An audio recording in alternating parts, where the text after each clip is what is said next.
How does the saying go? Trent Grisham is a bit of a mystery wrapped inside of a puzzle, inside of an enigma. Yes. Trying to figure out what is his value? What do the numbers mean?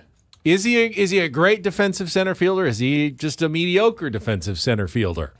I mean, why are his offensive numbers actually pretty good when you look at some of his StatCast sliders? Obviously, he doesn't chase. He's got things going for him that are very positive. He has some tools that you look at and say, and it's so easy. And a guy already hit me this morning. He said, you're high.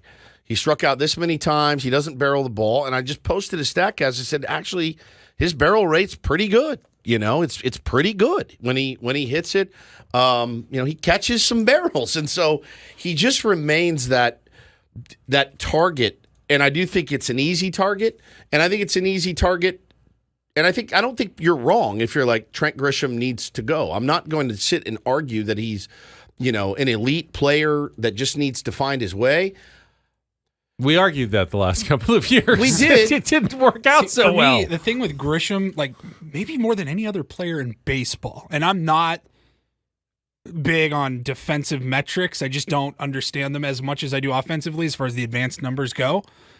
But with Trent Grisham, the eyeballs and the advanced metrics tell me two completely different stories. I agree, and I have said it before. If you're a pitcher and Trent Grisham's in center field, you feel really good. You do. You feel like he's going to get to balls. You feel like he's going to make the spectacular catches, and you feel like he's going to make the routine eyeball play. test, and just thinking about it, I'm like, Grisham's coming up in the 8th inning. That's a K. Well, let's K talk looking. about this, because even the metrics tell kind of different stories when it comes to Trent Grisham. We'll get into that, what the Padres should do about their center field position next season. You can call us if you want, 833-288-0973. We'll get to all of that right after a check of traffic here on 97.3 The Fan.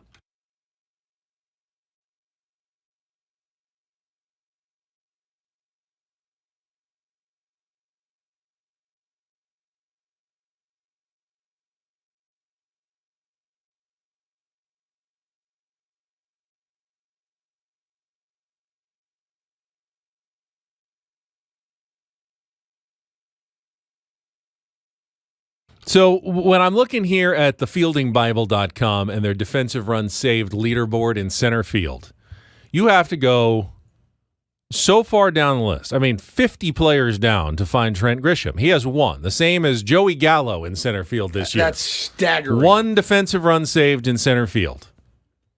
Same as Joey Gallo. But, as you said, if you look at outs above average and his StatCast slider, he's, 93rd His percentile? range in fielding is 93. Okay, His sliders great, is 93. Great range. Doesn't have a great arm, doesn't have great arm strength. His fielding run value is 86 on the slider page. I'm not exactly sure what all of these mean at the end of the day. But like Paulie said, like somebody just said in the chat, I always say, this guy says, I look at Grisham and say, Trent sucks. Then he makes a spectacular catch. I go, oh, he's great. Jake says he lacks defensive fundamentals. He uses amazing talent to overcome the same.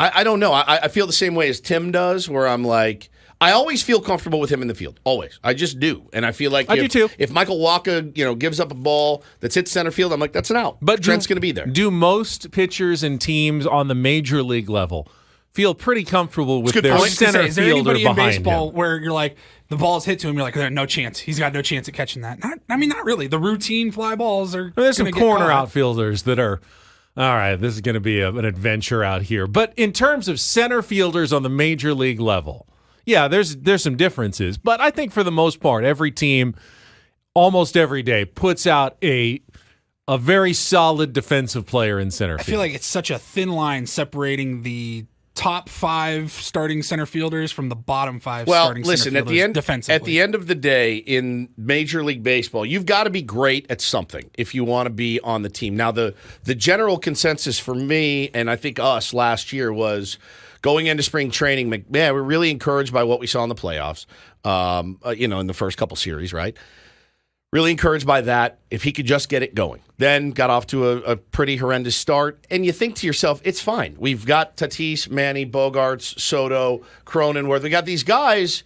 As long as you stay great in center field, who cares what your 9-hole hitter does? Play electric fantastic, perfect defense, and nobody cares. There are catchers that have that, being strong up the middle. You got to be great at something. Defense or offense, pick one. It'd be great if everyone was phenomenal at both. They're not. So what do you want from Trent Grisham? He has an elite walk rate. He has an elite chase rate. His barrel rate's pretty good, better than average. Why won't it click? Why won't it click? And now, you're telling me that the defensive metrics have suffered. It's tough. It's our boy Baseball Nick said in the chat, it's hard. It was hard being a Trent Grisham defender this year. And I agree. I think that there's a lot of talent there. I don't know what it takes to unlock it. Well, I think from a fan perspective, and I'll count myself among that, and I think you guys will as well. For some reason, there's nothing more infuriating as a fan than watching a guy strike out looking, especially when there's runners on base and it looks like a pretty good pitch to hit. And I know it happens to every player, but it happens to Trent Grisham a lot. He strikes out looking a lot. And maybe that goes back to our Little League days and our dad yelling in our ear, hey, you got to be ready to swing up there. You can't just look at those pitches. Those are good pitches to hit. You got to be ready to swing. I mean, you're a baseball player. Don't just be looking for a walk up there. And sometimes, a lot of the time, it looks like Trent Grisham is going up hoping to be walked. When he gets in his spurts of playing good and barreling the ball to the opposite field and going hard up the middle, he's aggressive. Yeah, he hit a lot of doubles this year. He's aggressive. Strangely enough, his offensive numbers actually went up. I'm not surprised. They were horrendous in 2022. They were. Yeah, OBP was up. Slugging was up. OPS was up. Homers were down by 4. Stole more bags this year. It's just tough, man. I do look at it and say, it wouldn't be so glaring if other guys pulled their weight. But again, I do go back to, if his defense is not what it was and is not getting better, then I don't know why you keep him. But also, you're not it's not like you're going to be able to flip him for a 3 or 4 starter. What are the in-house options, first of all? We know the Padres don't have a ton of money to go out and spend. So what are the in-house options? If you did want to make a change, you could save a little bit of money by, not extending Trent Grisham in arbitration or extending it to him but finding a trade partner. You could move Fernando Tatis Jr. to center field. That comes with both some intriguing possibilities and, some obviously trouble as well. I mean, he did so well in right field. You're going to move him again after he just showed himself to potentially be the best right fielder in the game? Yeah. Do you really want to move him and have him go through another adjustment period next season? If they move Tatis, and I have been thinking for a while he's the center fielder of the future, if you move him, he's done. You got to leave him. You're done. You got to leave him in center. All right? He's not playing first base next year. We're not going to try him at catching in 2026. Ask him what he wants to do, obviously. If he's like, no, there's no doubt in my mind he could do it. I totally want to play center field, and you're thinking, well, we do need a center fielder, and he's like, no, please, I'd rather play center field, then fine. I'm okay with it. But if he expresses even the hint of like, I don't know, I'm pretty comfortable out here and right now, and it would be nice to settle in for a season or two if I'm going to be an outfielder, that's tough to ask him to make that change. I get it. Do what the team needs. And Woods, you've been saying that over and over again. Do whatever the team needs. But at some point, you have to look at a player's best interest and go, it's in the team's best interest to make this player as comfortable and successful as possible in the long run. How big of a change is it I don't really know. for an elite athlete like Tatis to move from right to center? Big. I mean, not as big as moving from short to right. Soto just moved from right to left. Yep. I mean, it happens. Soto's not. He was better in left, I thought. Yeah. He was Gold Glove nominee last year. He was better in left. And he's not even close to being a nominee this year. That's why I know nothing when the Gold Glove nominations come out. I don't get it. You're not taking Vladimir Guerrero Jr. Hey, guess what? You're playing short next week. Yeah, like Drew says, is asking 7 to 9 hole hitters to hit above 230 too much to ask for? I didn't think so. I didn't think so. You can't. I mean, the Mendoza line is a dream for Trent Grisham. It's a dream. What's the Mendoza line? 220?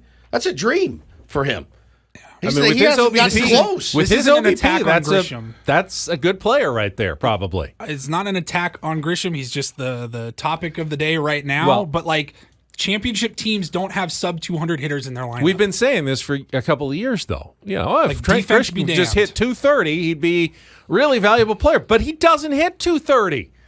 That's the problem. And even if he did, is he adding hits at the expense of strikeouts, or is he adding hits at the expense of walks? Because if he gets 15 more singles next year and hits 230, but then walks 15 fewer times, not really that much added value. It's the same OBP. Yeah, maybe you drive in a run or two more, but it depends. It's how that extra batting average comes about is important as well when you're looking at what kind of improved player. So, all right, let's say Tatis moves to center. He just said he wants to stay in right, though.